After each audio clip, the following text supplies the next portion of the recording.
Okay, so assuming the wound is on the plantar surface of the foot, we've already cleaned it. Hopefully it's been debrided by a surgeon or at least a WOCN. So we have a clean, moist wound bed. And the purpose of the wound vac is to generate good granulating tissue. So for the purpose of expediency, we're going to say we've already outlined the wound and we've put the tegaderm around it to protect the skin. And now we're going to put the foam within the wound bed and we're going to get all that covered up. So the foam in the wound bed, and we're going to go ahead and place this over the sponge, or the granufoam to use the proper terminology. And of course, you're going to go ahead and place it over the top of the sponge, making sure to keep it as smooth as possible, or as keeping as close to the contour of the patient's foot as possible. So we're going to have to do patches probably because of the wrinkling, but that is a part of the process. The process is to eliminate all leaks from the apparatus. So we're going to put our tegaderm down. We removed the number 1 sticky side down. We're going to remove number 2. So now we've put the foam in the wound, and we don't want to put a sensor track on the bottom of the patient's foot.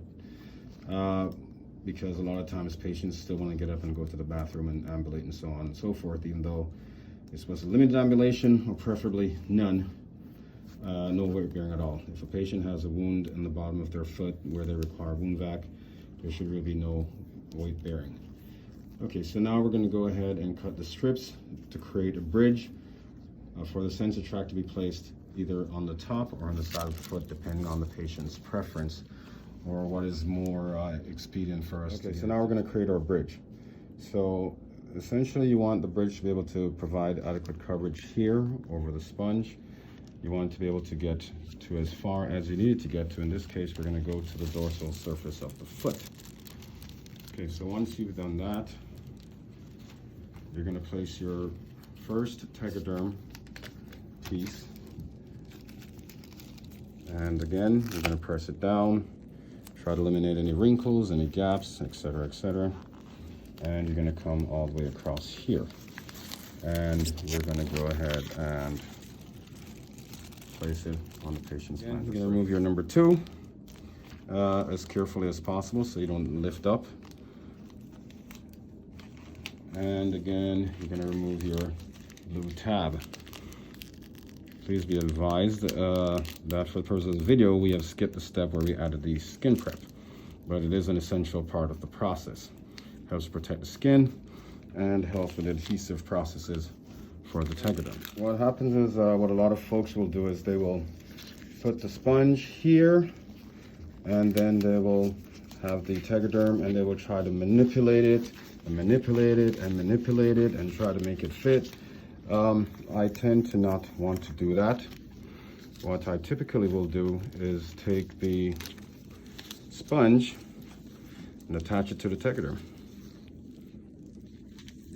That saves me having to fight with it while I'm trying to put it on the leg, and especially if it's a body part that does not have any smooth surfaces like the long legs. Yeah, you don't want to be fighting with it, so I just put it on there beforehand. Okay, so that's set up. The next step is to go ahead and trim the hole in the granufoam in the wound bed. Now there are varying ways that people describe this cutting process. Some people will say they want to do a quarter. Some people will say they want to do a ½ inch, etc., etc. Essentially, you just need to have an adequate opening. There's always been controversy and discussions back and forth about how big it needs to be.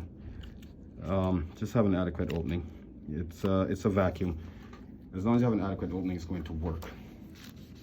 So once I've went ahead and made that hole, now the important part is once you put the sponge down, so I'm going to press down a little, and we're going to go ahead and we're going to follow along the lines of the first protective layer of the tegaderm. It's going to follow along those lines and go around the foot. And we're going to press down, and we're going to press down, You come here, and we're going to press down, and really just take as much time as you need in order to do it. And as you can see, it's got wrinkles, which means that it's more than likely going to leak, but we're always going to be able to fix those. And of course, again, remove number 2 as carefully as possible to ensure that there's no lifting. And you're going to remove your tab. There. And the next part of the process is to actually put on your sensor track. So what you're going to do is you're just going to get a piece of the tegaderm big enough to hold the sensor track. Make a hole in the top here.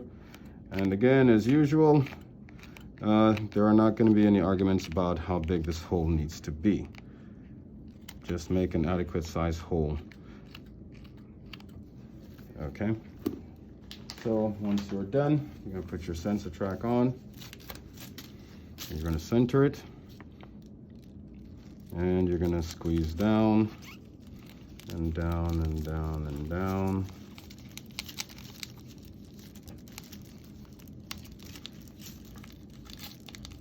Oh, this doesn't want to come off.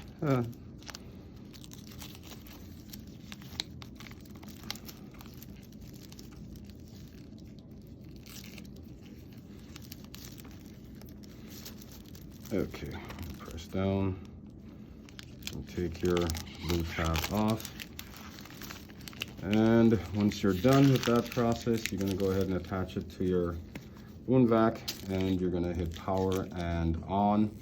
And what you should see is a contraction in the granufoam and a contraction in all these little wrinkles that have occurred in the tegaderm.